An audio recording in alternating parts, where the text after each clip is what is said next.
Vanessa did not wait. The moment she left Diana's office, she didn't think, didn't process, didn't calm down. She acted.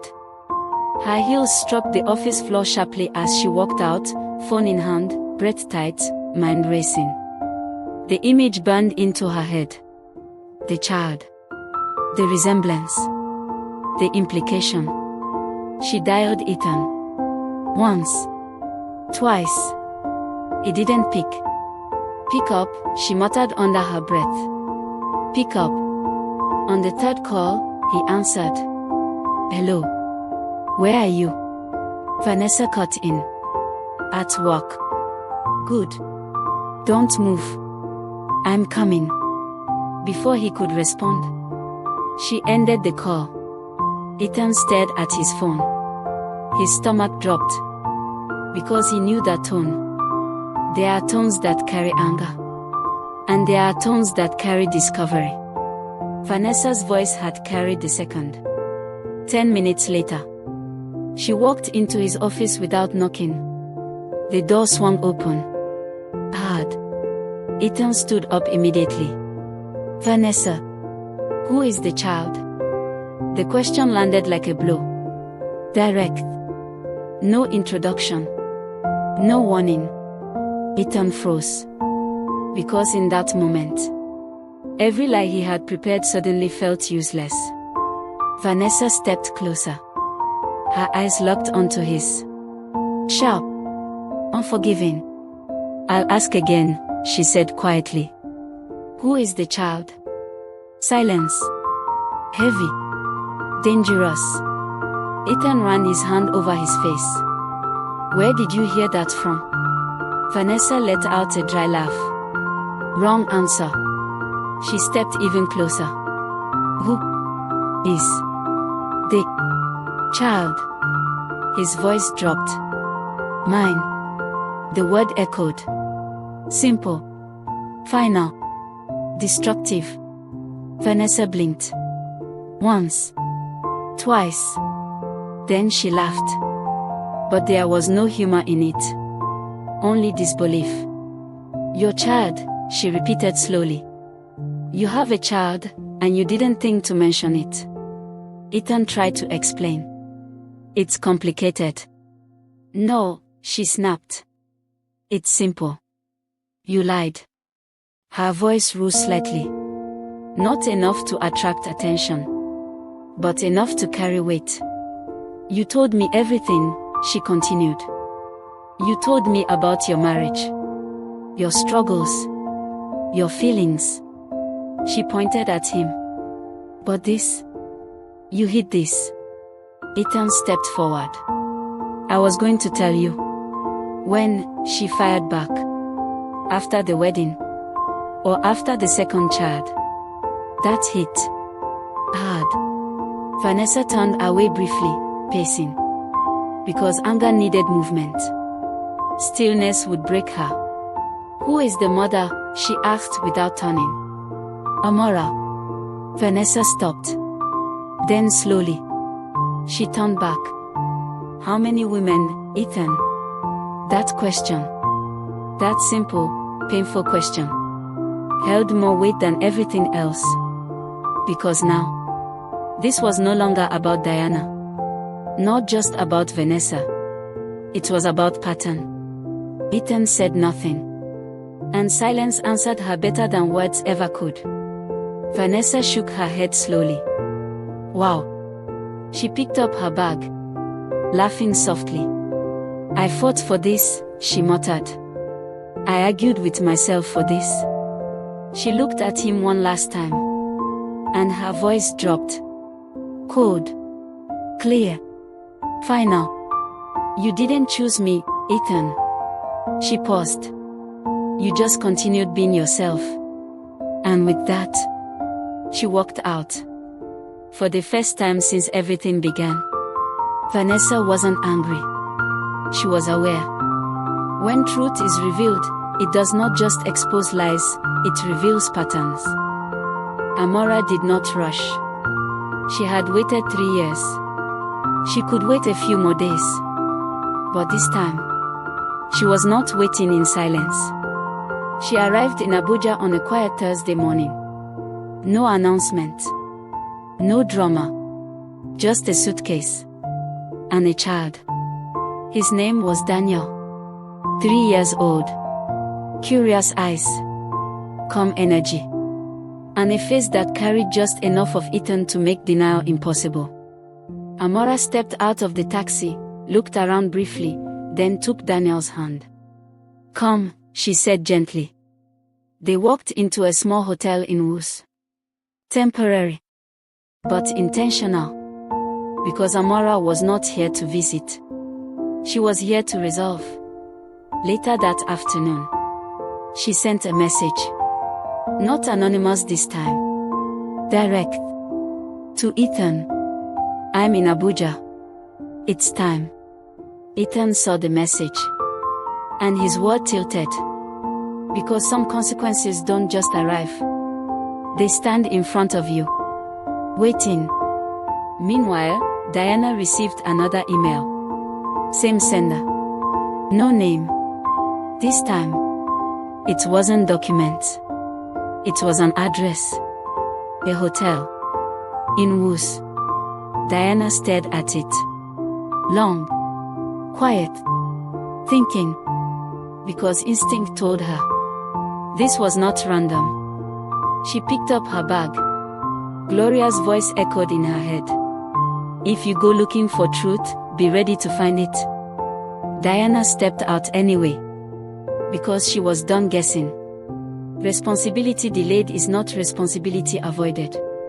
It returns, often at the most inconvenient time. The hotel room was quiet. Too quiet. Amora sat on the bed. Daniel beside her, playing with a small toy car. Peaceful. Unaware. A knock came. Amora stood. Opened the door. Ethan.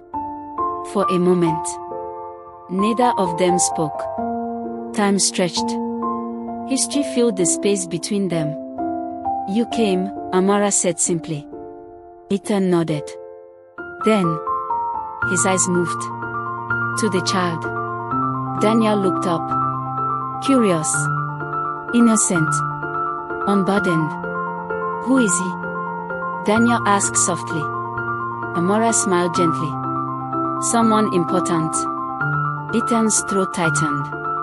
Because nothing prepares you for the moment your consequences gain a face. His name is Daniel, Amora said. Ethan nodded slowly. He looks like me. Amora gave a small, knowing smile. Yes. Silence again. But this time, it wasn't empty. It was full. Ethan sat down slowly. I thought we agreed. We agreed you would take responsibility, Amora interrupted calmly. You send money. Yes, she said. But he is not a subscription. That landed. Amora stepped closer. I didn't come to fight you, she said. I came because he deserves to know his father. Daniel looked between them. Observing. Learning. Without understanding. Ethan closed his eyes briefly. Because for the first time, this was real. Fully. Undeniably. Real. And just as he opened his eyes, there was another knock on the door. Amora frowned slightly. I'm not expecting anyone. She opened the door. And there stood Diana. Silence. Total. Absolute. Because now, all the truth had gathered in one room. Truth does not always arrive gently. Sometimes, it gathers everyone involved and demands to be faced at once. Ethan stood up slowly. His heart pounding. Because there are moments in life where escape is no longer an option. This was one of them. Diana stepped into the room. Calm. Composed. Observant. Her eyes moved. From Ethan. To Amora. Then. To the child. And in that moment, everything connected. She exhaled slowly. Not in shock. Not in panic. But in understanding. So this, she said quietly, is the full story. No shouting. No crying. Just truth. Amora watched her carefully. Measuring. Respecting. Recognizing strength when she saw it. You must be Diana, Amora said. Diana nodded slightly. And you are? Amora. A pause. Then, Diana looked at Ethan. Not with anger. Not with heartbreak. But with something far heavier. Clarity. You didn't just betray me, she said softly. You built an entire life beside me. Ethan had no answer. Because there are moments when words lose their usefulness. Daniel looked up again. Mommy, what's happening? Amora knelt beside him. Nothing bad, she said gently. But everyone in that room knew. Something had ended. And something else had just begun. When all truths are revealed, consequences no longer threaten, they begin. No one spoke for a few seconds. But the silence was no longer confusing. It was complete. Diana stood in the middle of the room, looking at the life Ethan had hidden from her, not with shock, but with a terrifying kind of calm. She turned slowly to Amora. How long? She asked. Amora didn't pretend not to understand. 3 years, she replied. Diana nodded once. 3 years. Not months. Not a mistake. A system. A life. Diana glanced at the child again. Daniel. Small. Quiet. Unaware that his existence had just rewritten multiple lives. She took a step forward. Not toward Ethan. Toward Amora. And that alone surprised everyone in the room. You raised him alone? Diana asked. Amora nodded. Yes. You didn't come before now? No. Why now? Amora held her gaze. Because silence started feeling like injustice. Diana absorbed that. Then nodded again. Because she understood. Not emotionally. But intellectually. Then she turned to Ethan. And for the first time since entering, her eyes hardened. You, she said. Just that. One word. But it carried years. Ethan swallowed. Diana, No, she cut in. Don't speak yet. Her voice was still calm. But it had changed. It now carried authority. You have spent years making decisions without truth, she continued. Today, you will listen without interruption. Ethan closed his mouth. Diana gestured lightly toward Daniel. That child is innocent, she said. He did not ask to be part of your confusion. Amora's eyes softened slightly. His well-being comes first, Diana continued. Not your comfort. Not your reputation. She paused. Then added. And definitely not your excuses. Ethan lowered his head. Then Diana said something no one expected. I am not here to fight either of you. Amora looked at her carefully. Vanessa would have shouted. Many women would have. But Diana was different. I am here for clarity, she continued. And closure. She stepped back slightly. Then looked at Ethan one last time. I release you, she said. The words landed quietly. But their impact was loud. Ethan looked up sharply. What? I release you, she repeated. From this marriage. From expectation. From pretense. Amora watched closely. Because this was not weakness. This was power. Diana picked up her bag. But understand this, she added. Her voice dropped slightly. Freedom does not cancel consequence. And with that, she walked out. No drama. No tears. No collapse. Just dignity. Ethan stood frozen. Because somehow, losing her like that felt heavier than if she had screamed. True strength is not found in fighting to keep what is broken, but in knowing when to walk away with dignity. Vanessa did not go home. Not immediately. After leaving Ethan's office the day before, she drove aimlessly for hours. Abuja passed by in blurs, traffic lights, roadside vendors, luxury buildings, unfinished dreams. None of it registered. Because for the first time, Vanessa was not thinking about winning. She was thinking about truth. She packed eventually, turned off the engine, and sat in silence. Then she laughed. Softly, bitterly. I really thought I was special, she whispered to herself. That was the thing about illusion. It feels powerful, until reality removes the filter. Her phone buzzed. Messages, calls, notifications. She ignored them all, except one. From Diana. Vanessa stared at it for a long moment before opening. We need to talk again. Vanessa frowned. Why? After everything, what was left to say? But curiosity. And something else pulled her. That evening, they met again. Same building. Different energy. Vanessa entered the room slower this time. Less confident. More aware. Diana was already seated. Calm as ever. Vanessa sat across from her. Silence. Then, I saw the child, Vanessa said. Diana nodded. Vanessa exhaled. I didn't know. Diana tilted her head slightly. I believe you. That surprised her. You do? Vanessa asked. Yes, Diana said. Because if you knew, you wouldn't look this confused. Vanessa almost smiled. Almost. Then her expression hardened slightly. So what now? Diana leaned back.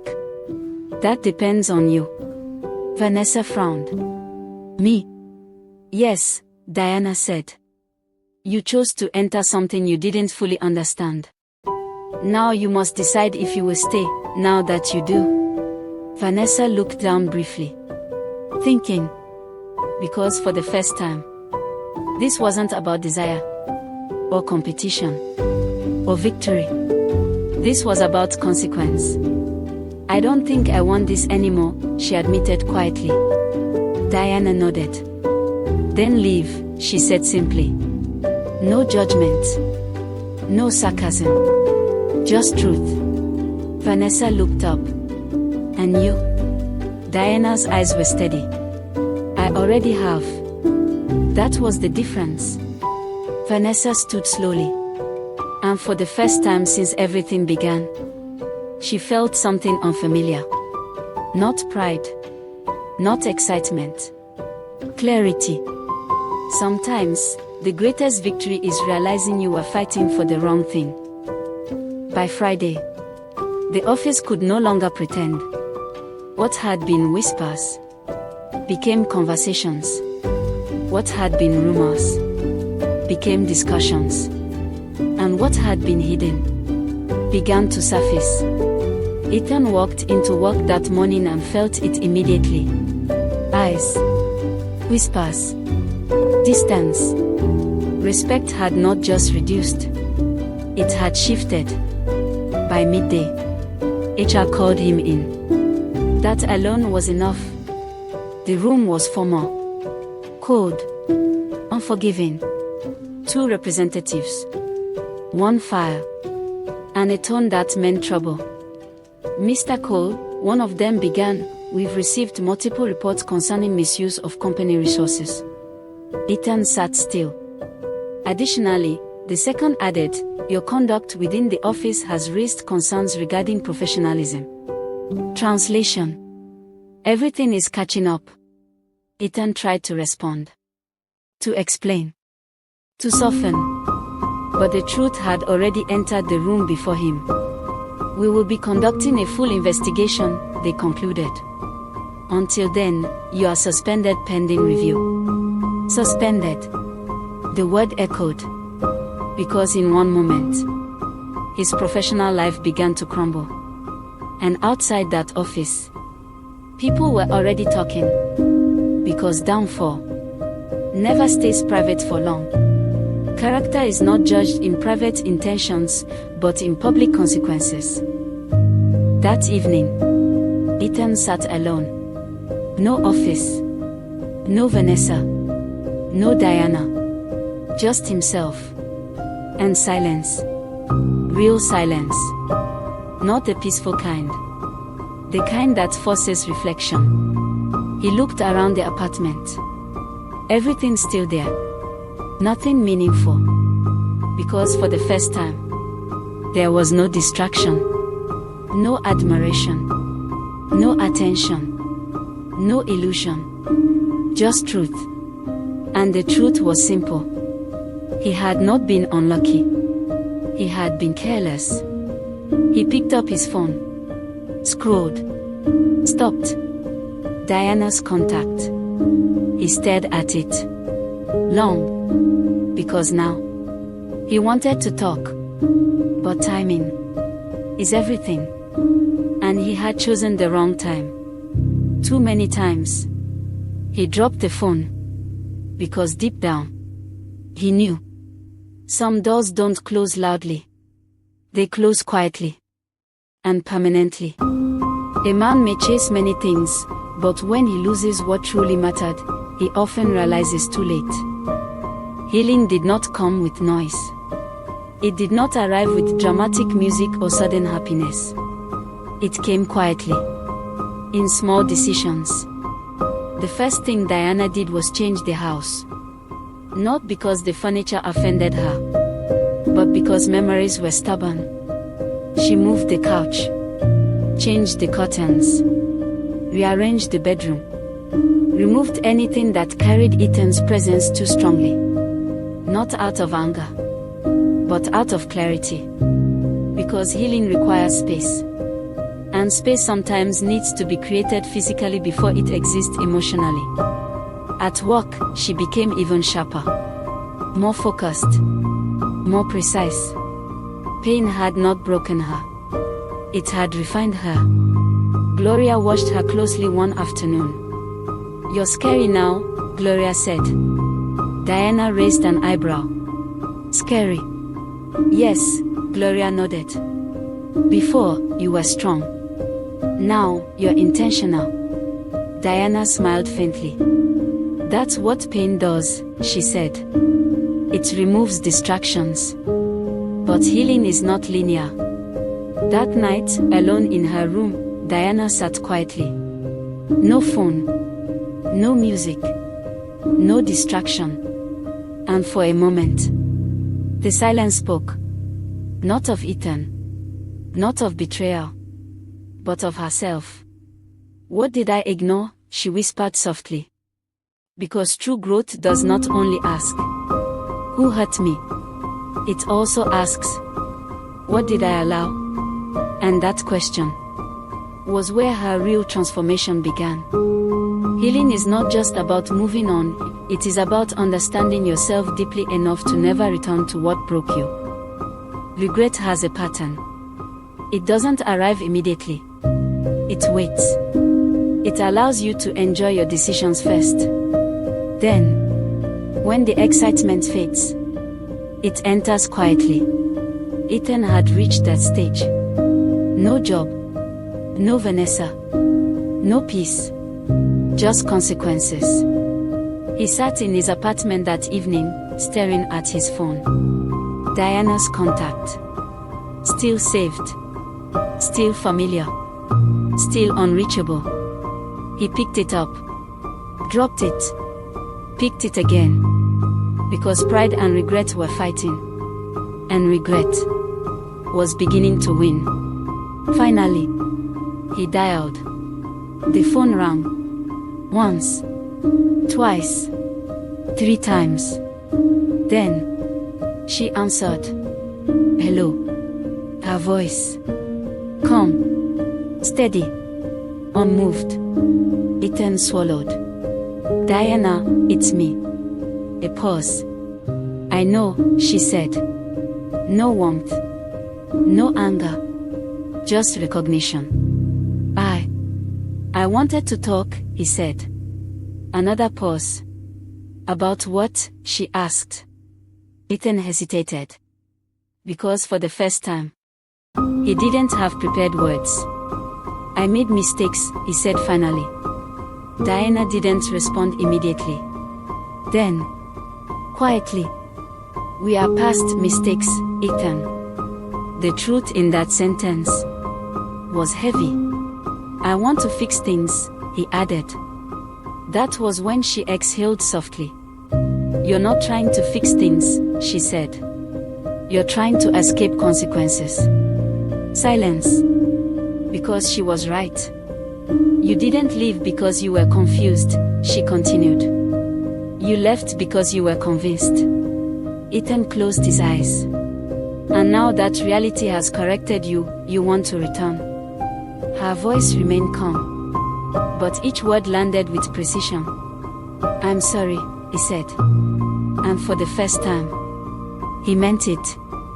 But timing had already spoken. I believe you, Diana said. That surprised him. But belief, she added, does not restore access. And just like that, the door closed. Quietly. Finally. Apologies are powerful, but they do not reverse decisions or erase consequences. Daniel liked Abuja. He liked the roads, the noise, the cars, the lights. Everything felt big, exciting, new. But what he didn't understand was why the adults around him felt heavy. Amora watched him closely, protectively. Because while adults dealt with consequences, children carried outcomes. That evening, she sat beside him. Do you remember what we talked about? She asked gently. Daniel nodded. You said I'll meet my father. Amora smiled faintly. Yes. He looked up. Is he nice? That question. Simple. Innocent. Dangerous. Amara paused. Then answered carefully. He is learning. Because sometimes, that is the most honest answer. Meanwhile, Ethan sat in his car outside the hotel again. But this time, he was not avoiding. He was preparing. Because meeting a child is different from knowing about one. He walked in slowly. Knocked. The door opened. Daniel stood there. Small. Curious. Looking up at him. And in that moment, everything changed. Because consequences had become real. Not in theory. Not in memory. But in front of him. Hello, Daniel said softly. Ethan swallowed. Hello. And for the first time, he understood something deeply. Responsibility is not a concept. It is a person. The consequences of our actions often appear in the lives of others, especially those who did not choose them. Just when things seemed clear, they became complicated again. Diana was at work when she received a call. Unknown number. Normally, she would ignore it. But something told her to answer. Hello. The voice on the other end was unfamiliar. Professional. Come. Good afternoon, Mrs. Cole. My name is Barrister Adeyemi. Diana frowned slightly. Yes. I'm calling regarding a property registered under your husband's financial activity. Her expression changed. Go on, she said. There appears to be a legal issue, he continued. And your name is indirectly connected. Diana sat down slowly. Because just when she thought she had uncovered everything, Another layer appeared. What kind of issue? She asked. A pause. Then, fraud-related concerns. The word landed heavily. Because now, this was no longer just emotional damage. This was legal. Serious. Dangerous. And suddenly, Ethan's past was not just catching up. It was expanding. When truth unfolds, it often reveals consequences beyond what we imagined, affecting areas we never expected. Diana did not panic. That was the first thing she noticed about herself. When most people hear the word fraud, their minds scatter. Fear rises. Thoughts collide.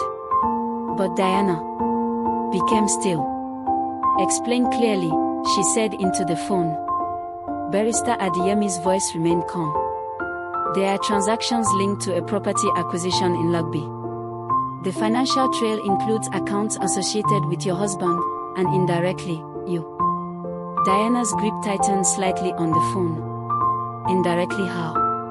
Your name appears as a secondary reference in a spousal declaration form. Her eyes narrowed. I never signed anything like that. Exactly, he replied. Which is why this may be a case of unauthorized representation. Silence. Because now, this was no longer just betrayal. This was violation.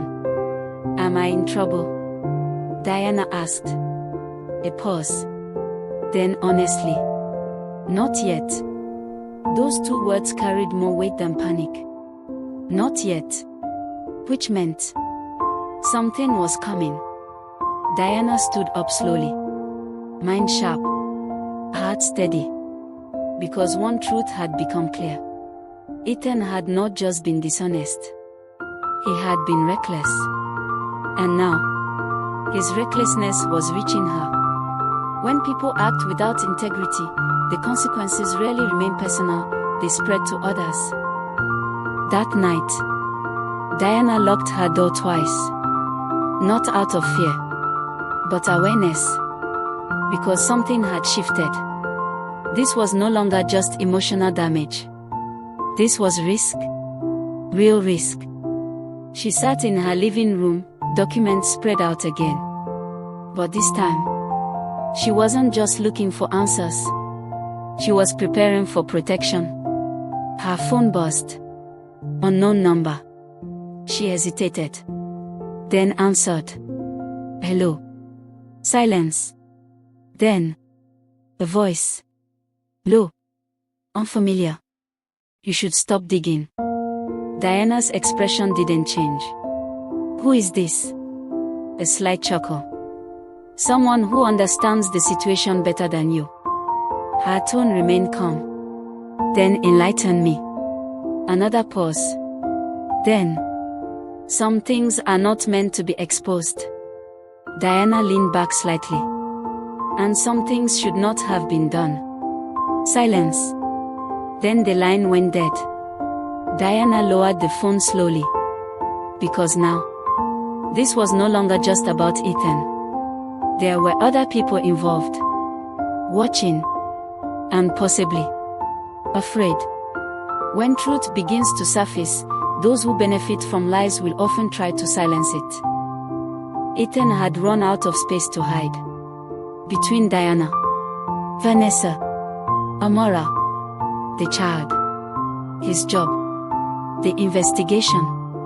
Everything was closing in. He sat in his apartment, surrounded by silence that now felt accusatory. Then, his phone rang. Unknown number. He answered reluctantly. Hello. Mr. Ethan Cole. Yes. This is from the Financial Crimes Unit. His chest tightened instantly. We need you to come in for questioning regarding certain transactions linked to your accounts. There it was. Official. Unavoidable. Is this necessary? He asked weakly. The response was calm. Yes. The call ended. Ethan stared at his phone.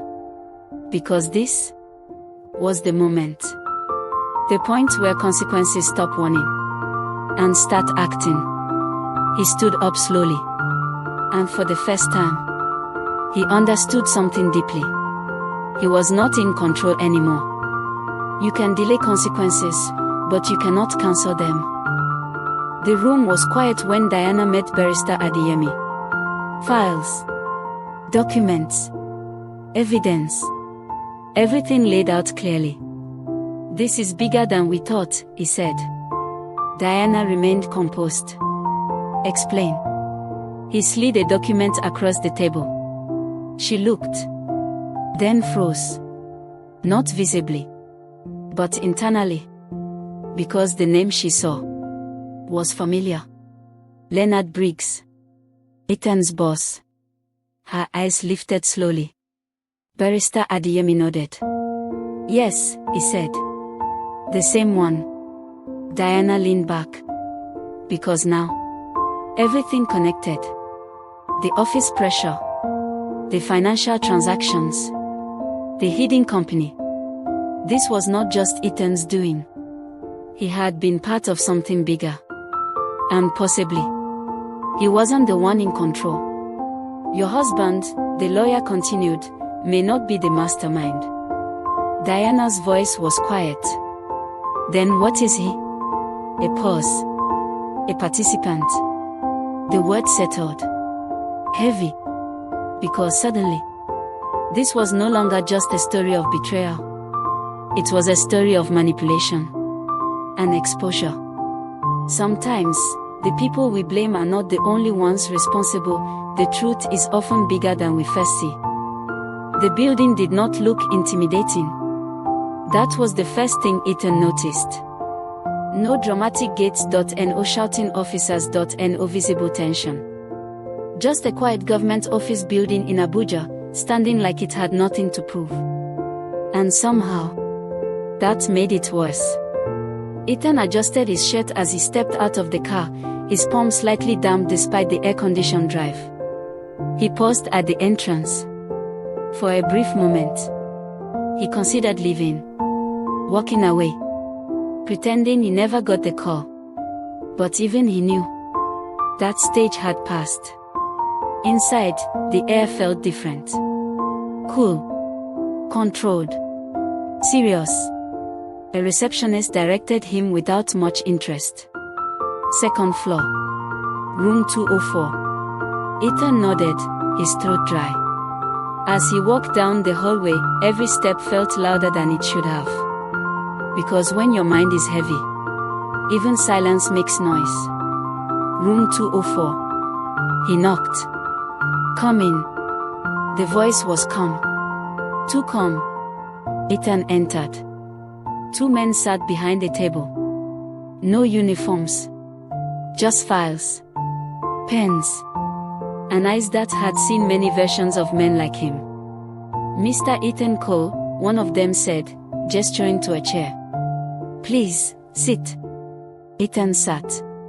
Slowly. Carefully. A file was opened. Thick. Detailed. Prepared. "Let's keep this simple," the first man continued. "We have records of financial transfers linked to your account and a company named Mirabel Strategic Services." Ethan swallowed. "We also have reason to believe these transactions are tied to unauthorized property acquisitions and possible misrepresentation of identity." The words sounded official. But what they meant was simple. "We know something is wrong." Ethan cleared his throat. "I can explain." The second man raised a hand. "You will," he said calmly. "But first, you will listen." Silence. Because authority does not shout. It positions itself. "We are not here to assume guilt," the first man continued. "We are here to establish truth." Truth. The word felt heavier than accusation. Ethan nodded slowly. "Start from the beginning," the officer said. And for the first time, Ethan realized something terrifying. He did not even know where the beginning was anymore. Was it Diana? Vanessa? Amora? The financial deals? The lies? Because when deception becomes a lifestyle, The timeline gets blurred. I got involved in some investments, he began carefully. The officers exchanged a glance. Continue. Ethan hesitated. Then said it. My boss introduced me. That was the moment. The shift. Because now, another name had entered the room. Mr. Leonard Briggs, one officer asked. Ethan's eyes lifted. Yes. The room went quiet. But not empty. Focused. Explain his involvement, the officer said.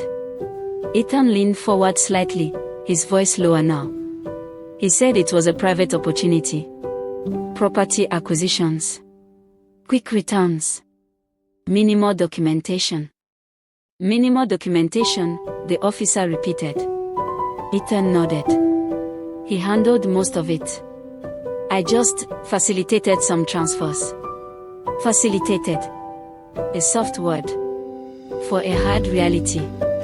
Using company-linked funds, the officer asked. Ethan hesitated. And that hesitation said everything. The officer wrote something down. Then looked up again. Mr. Cole, he said calmly, you understand that facilitating financial movement without proper authorization can constitute fraud. Ethan's chest tightened. Because now, the truth was no longer abstract. It had legal language. And legal language does not negotiate emotions. I didn't think it would go this far, Ethan said quietly. The officer nodded slightly. It always does, he replied. Silence filled the room again. Then, one final question. Are you willing to cooperate fully? Ethan looked down at his hands. Everything he had built. His image, his career, his relationships, was already collapsing. And now, he had a choice. Protect the lie, or survive the truth. He looked up. Yes. Because at this point, honesty was no longer a virtue. It was his only option.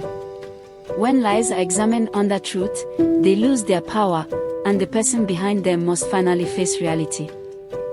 Diana did not wait. The moment she left Barrister Adeyemi's office, something in her shifted completely.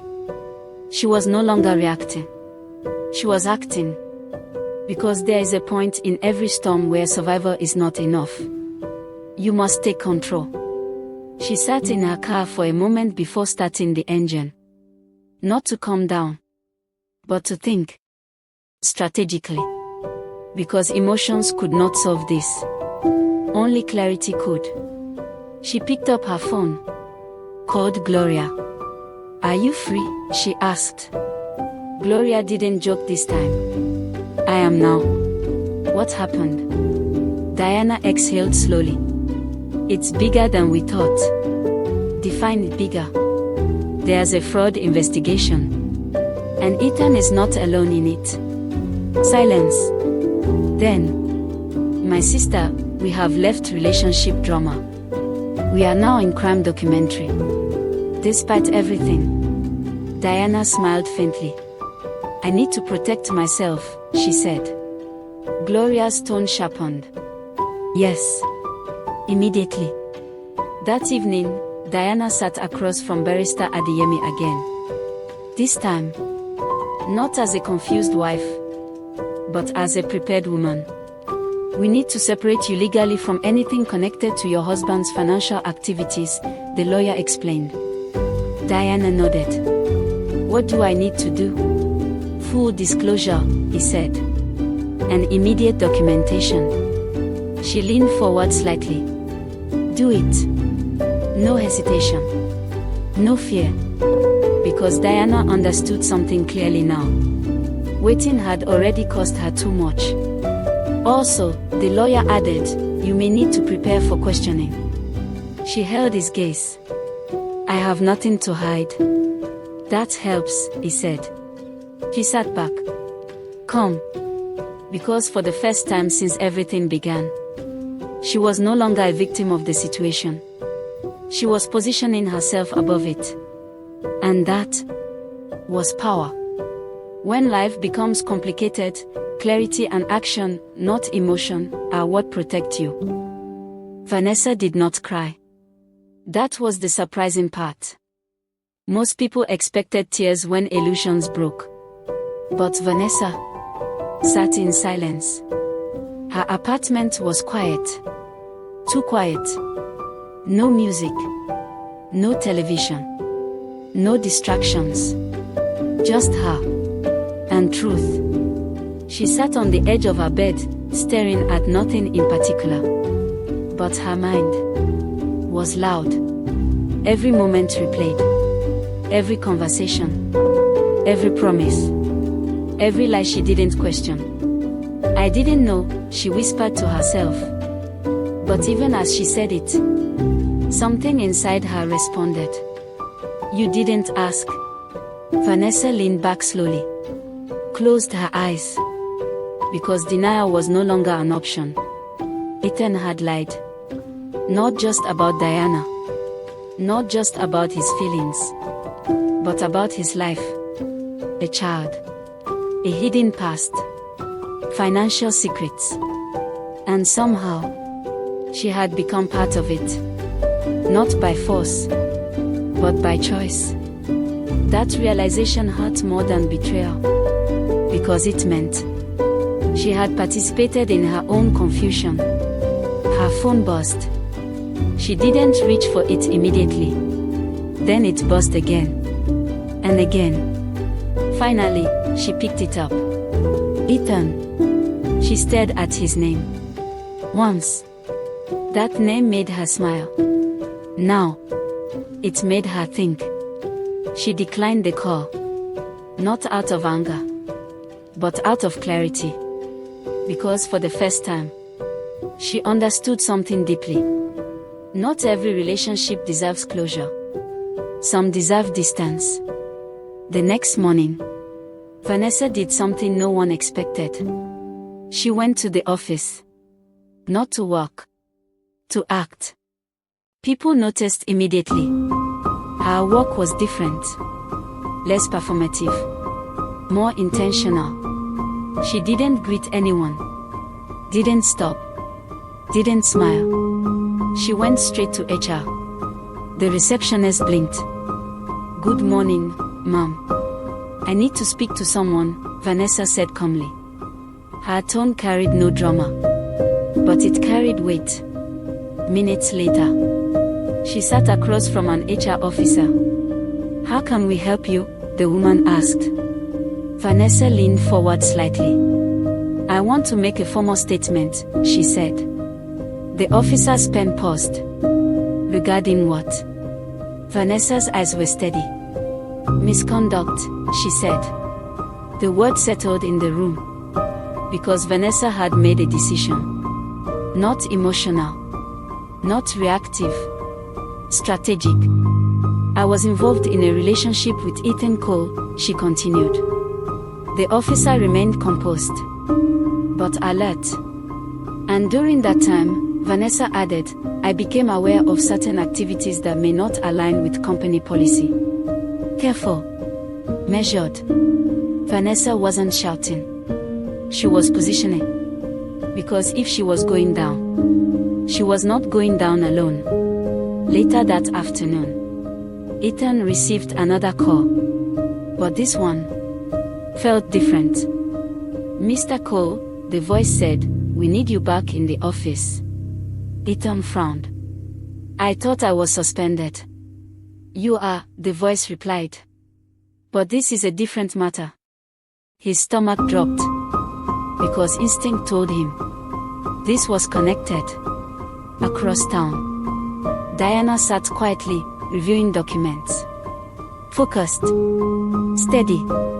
Her phone buzzed. Gloria. You will not believe this, Gloria said immediately. Diana didn't react. Tell me. Vanessa just reported Ethan. Silence. Diana leaned back slightly. Because now, everything was accelerating. And for the first time, she saw it clearly. This was no longer a private collapse. It was a full exposure. When truth becomes clear, wise people don't just react, they reposition themselves for what comes next. Leonard Briggs did not panic easily. That was what made him dangerous. He sat in his office, reviewing documents with the same calm expression he wore in meetings, negotiations, and even conflict. But today, something was different. The calls had started. Subtle at first. Then, direct. Your name has come up. That was all it took. Because in his word, names did not come up without consequences following. He leaned back in his chair, thinking. Because Leonard Briggs was not a careless man. Everything he did was calculated, including Ethan. 3 years ago, he had noticed him. Ambitious, impressionable, eager to prove himself. The perfect type. Not a criminal, but moldable. Opportunities don't come twice, he had told Ethan back then. And Ethan had believed him. Because greed rarely announces itself as greed. It disguises itself as opportunity. Now, that opportunity was unraveling. And Leonard understood something clearly. If one piece falls, others follow. His phone rang. He answered. Yes. A pause. Then, I suggest you prepare, the voice said. Leonard's expression didn't change. For what? Another pause. Then, for exposure. The line went dead. Leonard placed the phone down slowly. Because for the first time, the situation was no longer controlled. Meanwhile, Ethan sat in another office. Not his. Smaller. Colder. More official. A file was placed in front of him. This, the officer said, includes new information. Ethan opened it. His eyes moved quickly. Then, stopped. Vanessa's statement. Signed. Detailed. Clear. His chest tightened. Because now, there was no denial left. No protection. No control. Mr. Cole, the officer said calmly, things have escalated. Ethan looked up slowly. And in that moment, he finally understood something completely. This was no longer about mistakes. This was about consequences. Real ones. And they had just begun. Those who manipulate others for gain often believe they are in control until the truth exposes them all. Leonard Briggs had built his life on control. Control of people, control of information, control of outcomes. He believed in quiet power. Not the loud kind that announced itself, but the kind that moved in silence and influenced everything. That was why he had never been caught. Not truly. Not completely. Until now. The summons came formally. No phone call this time. No warning tone. A letter. Stamped. Official. Leonard read it once. Then again. His face didn't change. But something behind his eyes did. Because this was real. Not rumor. Not suspicion. Action. At the office, the atmosphere shifted the moment he walked in. People greeted him. But differently. Less confident. Less relaxed. Because even before truth is confirmed, energy changes. And people feel it. By midday, he was called in. Not as a boss. As a subject. The room was not large. Not dramatic. But it carried weight. 2 officers. Files. Silence. Mr. Leonard Briggs, one began, we are investigating financial irregularities linked to multiple accounts and shell entities. Leonard sat. Calm. Composed. I assume this concerns business transactions, he replied smoothly. The officer nodded slightly. It concerns manipulation of those transactions. A pause. Then, we also have testimonies.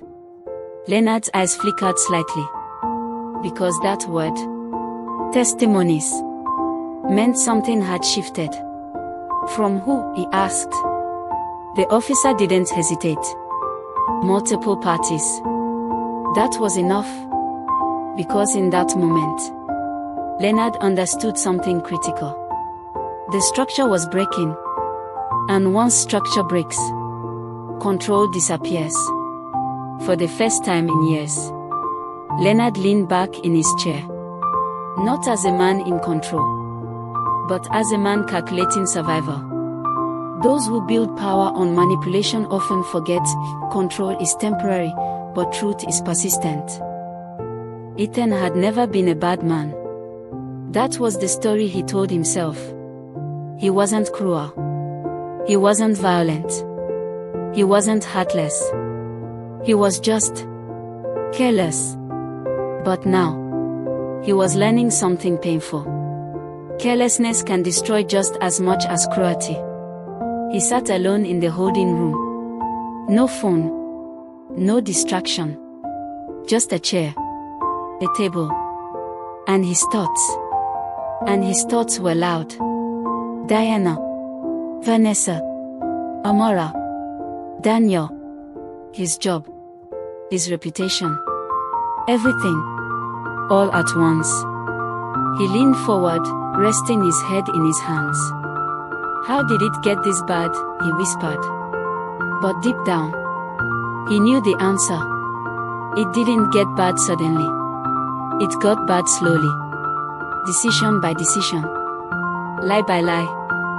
Shortcut by shortcut. The door opened. An officer stepped in. Mr. Cole, he said, we need your final statement. Final. The word felt heavy.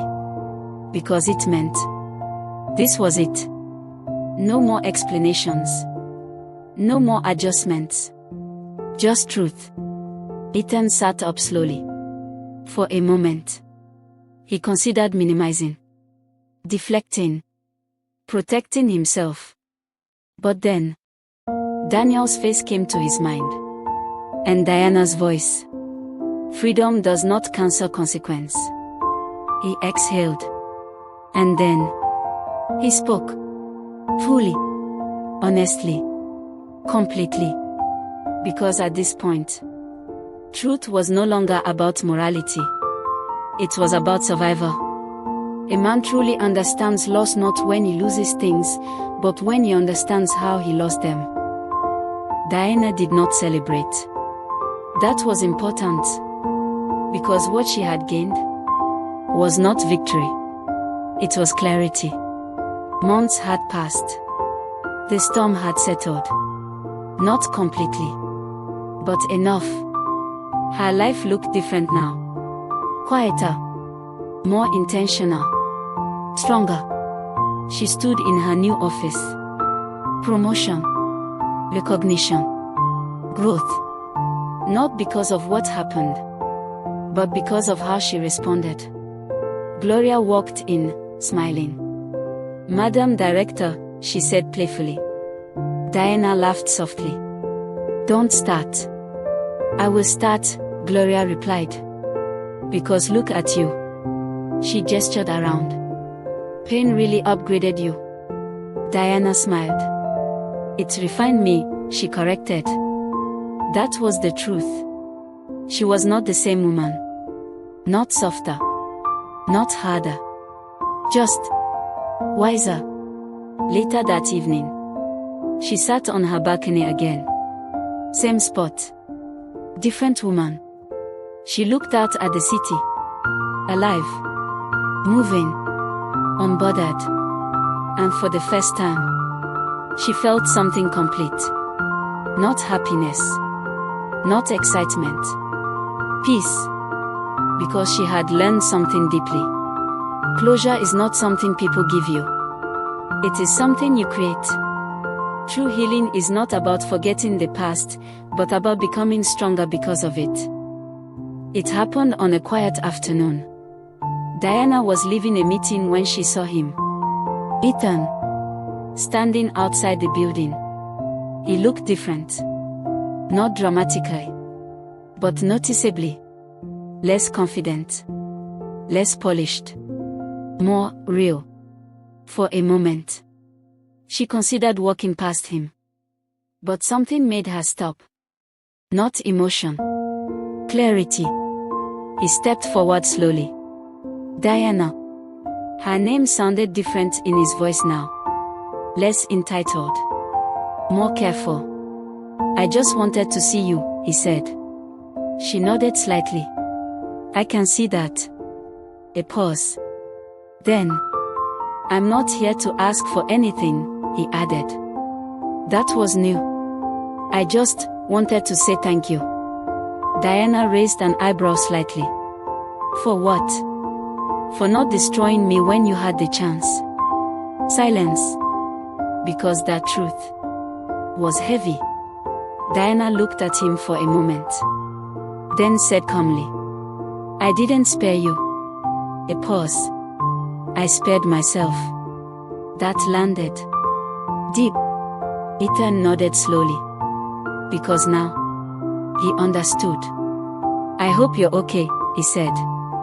Diana's expression softened slightly. I am. And she meant it. Then she stepped past him. And kept walking. No looking back. No hesitation.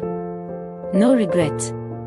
Because some chapters, once closed, are not meant to be reopened. Not every return is an opportunity, some are simply reminders of how far you've come. Diana woke up before her alarm.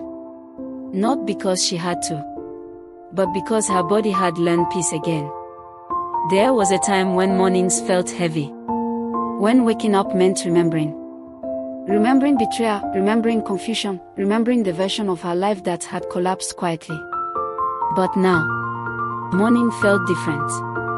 Light filtered through her curtains, soft and steady, touching the walls of a space that now belonged fully to her. No tension. No hidden truths. No emotional negotiations. Just clarity. She sat up slowly, taking a deep breath. And for a moment, she smiled. Not because everything had been easy, but because she had survived what could have broken her. Later that morning, as she prepared for work, she paused in front of her mirror. Not to adjust her appearance, but to observe herself. You're not the same, she whispered. And it wasn't sadness. It was acknowledgement. Because she had changed. Not into someone bitter. Not into someone closed. But into someone aware. That was the difference. At work, her presence carried weight. Not fear, but respect. Colleagues greeted her with genuine admiration now. Not pity. Not curiosity. Admiration. Because people had watched her. Watched her fall into crisis. And rise without noise. Gloria joined her for lunch that afternoon. You know, Gloria said, stirring her drink, if this was a movie, this is the part where you fall in love again. Diana laughed softly. Life is not a movie. Gloria leaned in. No, but you deserve softness again. Diana thought about it. Maybe, she said. Then added quietly. But this time, I'll choose carefully. That was growth. Not fear. Discernment. Because pain had not closed her heart. It had trained her eyes. That evening, as Diana walked into her home, she paused briefly at the door. There was no weight inside anymore. No memory pressing against her chest. Just space. Her space. And for the first time, it felt complete. Choosing yourself is not selfish, it is necessary, especially after you have been forgotten by someone you trusted. Vanessa sat in front of her laptop, staring at the resignation letter she had rewritten 3 times. Not because she didn't know what to say, but because she now understood. This was not just about leaving a job. It was about leaving a version of herself behind. The Vanessa who chased validation. The Vanessa who competed for attention. The Vanessa who mistook possession for love. That Vanessa was gone. Or at least, she was trying to be. She sighed, then finally clicked send. Just like that, another chapter ended.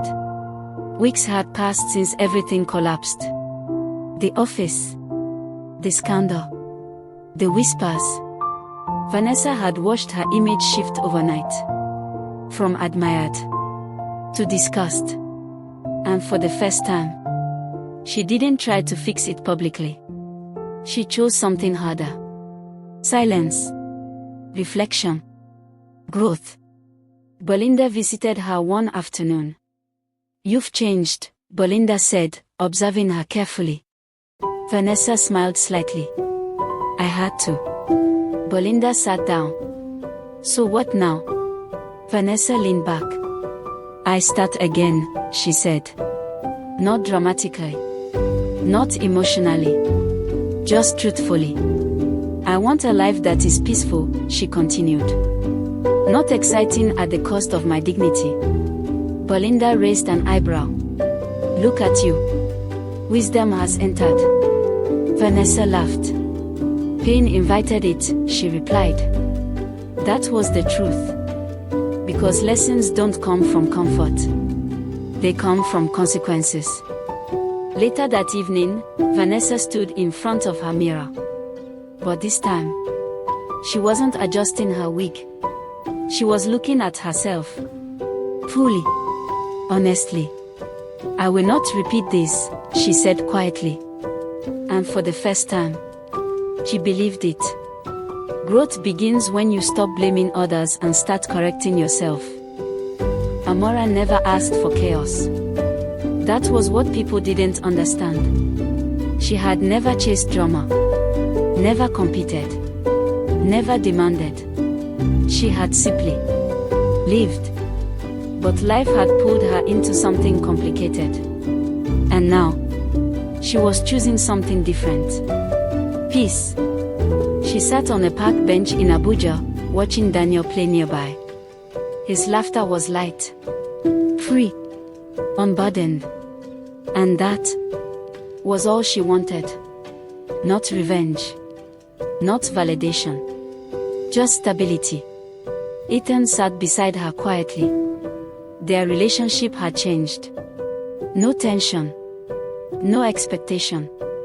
Just understanding. "I'm sorry," he said. Amora nodded slightly. "I know."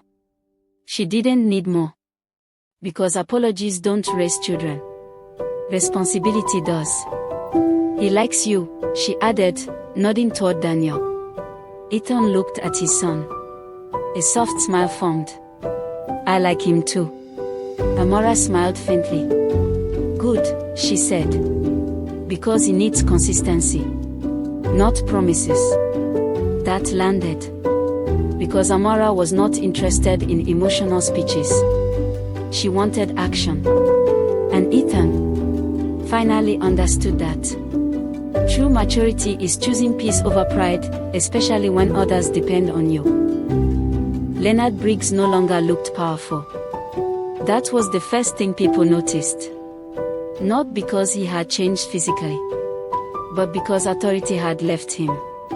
And authority, when lost, changes everything. The case had moved forward. Evidence had been presented. Testimonies had been confirmed. And now, there were consequences. Real ones. Legal. Permanent. Ethan had cooperated. Fully. And that cooperation had exposed everything. Leonard sat in a quiet room, no longer behind a desk, but in front of accountability. And for the first time, he had nothing to control. Nothing to manipulate. Just truth. And truth does not negotiate. Power built on deception will eventually collapse under the weight of truth. Time passed. Not dramatically, not suddenly, but steadily. And with time, everything settled. Not perfectly, but honestly. Diana moved forward. Vanessa rebuilt. Amora found peace. Ethan learned responsibility. And life continued. Because that is what life does. It does not wait for your mistakes. It moves. And you either grow with it, or remain behind with regret. Life does not stop for your mistakes, but it teaches you through them. In Abuja, people still talked. They always would. But this story was no longer gossip. It had become a lesson. A quiet reminder of something important. Love is not enough. Character matters. Integrity matters. Truth matters. Because without those, love becomes confusion. And relationships become damage. Somewhere in the city, Diana sat on her balcony again. Peaceful. Oh. And for the first time, not defined by what happened, but by who she had become. She looked out at the city, then smiled softly. Because she understood something deeply now. Some people live your life not to hurt you, she whispered, but to reveal you. And with that, the story ended. Betrayal may break your life temporarily, but if you respond with wisdom, it will rebuild you into someone stronger, wiser, and untouchable. In every city, in every village, in every home where love has lived and broken, there are stories like this one. Some loud, some silent, some buried, some still unfolding. Because love is one of the most beautiful things a person can experience. And also, one of the most dangerous things to mishandle. Marriage is not just a union of two people. It is a daily decision, a discipline, a responsibility. It is not sustained by feelings alone, but by character. Because feelings can change, but character reveals itself under pressure. There is a saying among elders. The same mouth that says I love you can also say I didn't mean to hurt you. But only one of those sentences is tested over time. Fidelity is not proven when things are easy. It is proven when temptation is close. An opportunity is available. And yet, restraint is chosen. Because unfaithfulness does not begin with action. It begins with permission. The small conversations. The unnecessary closeness. The quiet justifications. It's nothing serious. We are just talking. My partner doesn't understand me. These are the seeds. And when watered, they grow into consequences. There is another proverb. A man who hides a snake in his pocket should not be surprised when it bites him in public.